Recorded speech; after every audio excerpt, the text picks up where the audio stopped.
Nous pouvons être sollicités pour de nombreuses raisons au décours d'un travail pour réaliser une anesthésie et on va se placer ici hors contexte de césarienne.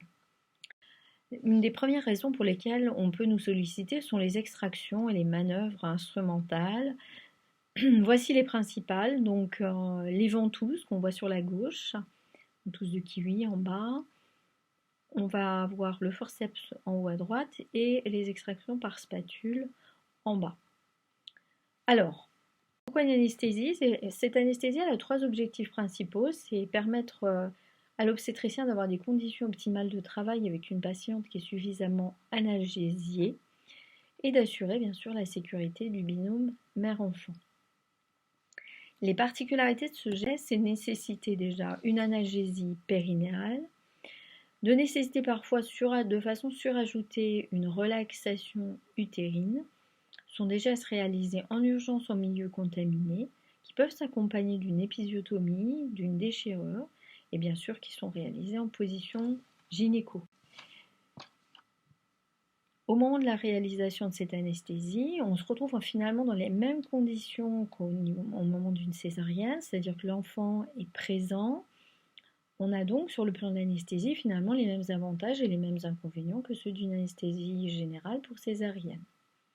L'enfant lui pourra se présenter en siège ou en gémellaire et à chaque fois un relâchement utérin pourra être nécessaire soit par des dérivés nitrés, soit par l'induction d'une anesthésie générale si nécessité.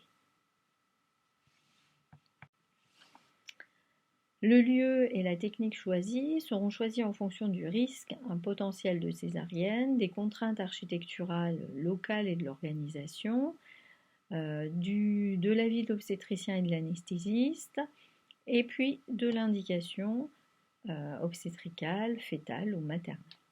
Dans tous les cas, on respectera les règles de sécurité de l'anesthésie obstétricale, qui sont celles formalisées par la SFAR et le CARO.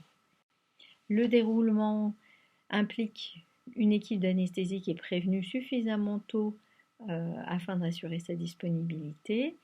L'extraction instrumentale, elle est rarement possible dans de bonnes conditions, en l'absence d'anesthésie, et ce sera absolument à éviter comme pratique. On a différents types d'anesthésie possibles à ce moment-là, toutes les anesthésies périmédulaires, l'anesthésie générale. Le bloc pudendal n'est pas pratiqué dans notre structure, donc je focaliserai sur les trois modes principaux, à savoir les anesthésies loco-régionales avec la péridurale et la rachianesthésie. Lorsqu'on a une péridurale en place efficace, on réalise une réinjection de lidocaïne 2% entre 5 à 10 ml, permettant ainsi d'obtenir un niveau environ T10 en un délai approximatif de 5 à maximum 10 minutes. On ne surajoute pas de rachianesthésie dans ce contexte pour ne pas avoir un risque de rachianesthésie étendue.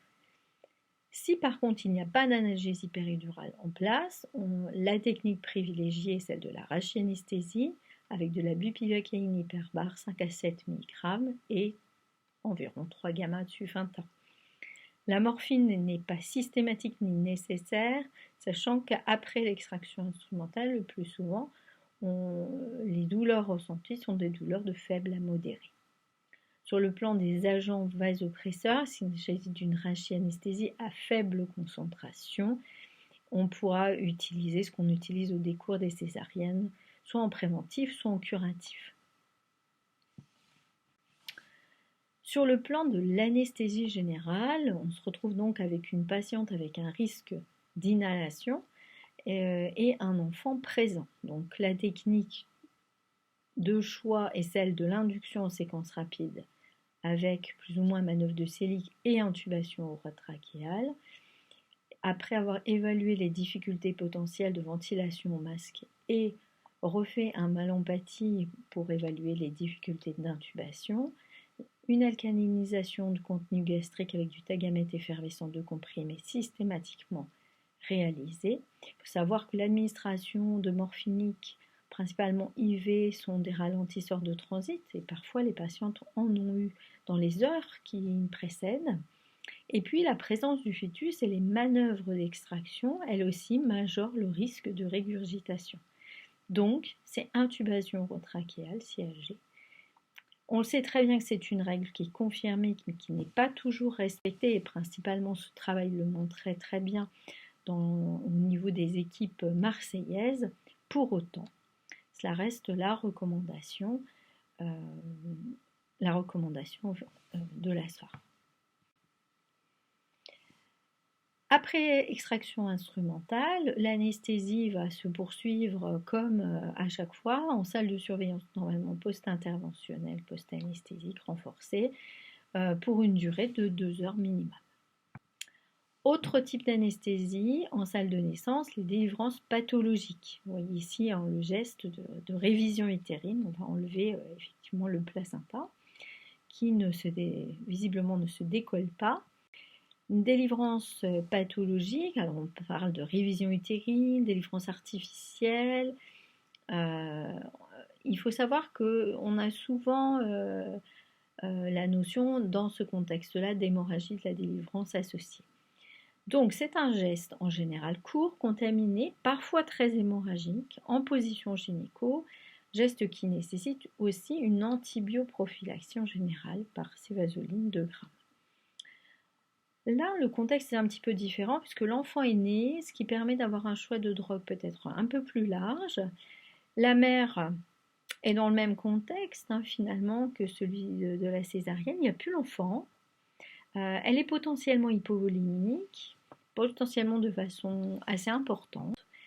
Donc, classiquement, si il y a une anesthésie loco-régionale en place, on fait exactement la même chose que ce qu'on a vu juste avant pour les manœuvres et les extractions instrumentales. Une réinjection de l'anesthésie péridurale de lidocaïne 2% avec du fentanyl.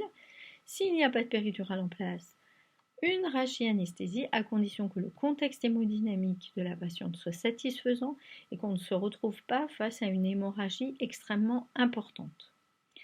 Si il n'y a pas de cathéter de péridurale, qu'on se retrouve face peut-être à une hémorragie importante et qu'il faut le faire le geste rapidement, en tout cas, avec une hémodynamique qui n'est pas stable, on aura plutôt tendance à faire une anesthésie générale, s'installer peut-être à un endroit plus approprié qui peut être le bloc opératoire, faire une induction en séquence rapide avec intubation.